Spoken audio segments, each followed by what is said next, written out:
Is there a reason you're going over 100?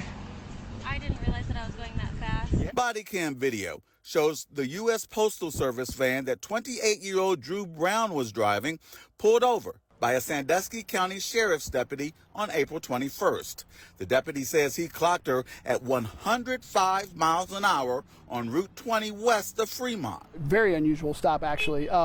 It's unusual that we get people going over 100 miles an hour to begin with, but the really unusual part about this particular traffic stop was that the person that he stopped worked for the United States Postal Service, and that's what made this one a rather unique. And that Mustang took off, he caught my attention, and then you blew by him, and I was pacing you at like 105. The deputy says he first noticed a Mustang that was driving slowly, then suddenly took off at a fast speed. Did you know the person in the Mustang? No. So the deputy, as I spoke to him after the incident, I asked him that, and he told me, he said, Sheriff, it appeared as though the U.S. Postal Service vehicle was attempting to race with the Mustang. According to the sheriff, Brown's license has been suspended 3 times. As of 2 years ago, it had been reinstated. She has had 4 driving convictions, 3 for speeding, 1 for a seatbelt violation. The U.S. Postal Service released a statement reading, Drew Brown is an employee. It is under investigation, and as a matter of policy, we are unable to comment further on a specific individual personnel matter. It appears that she was working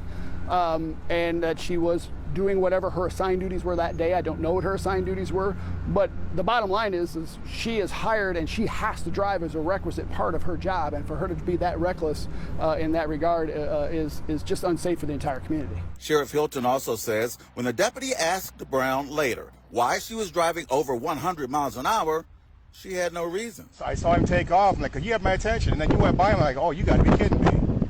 So he saw me coming up behind him, and he did the right thing and stopped or slowed down, and then you continued. Right. So you got your driver's license with you? In Fremont, Kevin Freeman, Fox 8 News.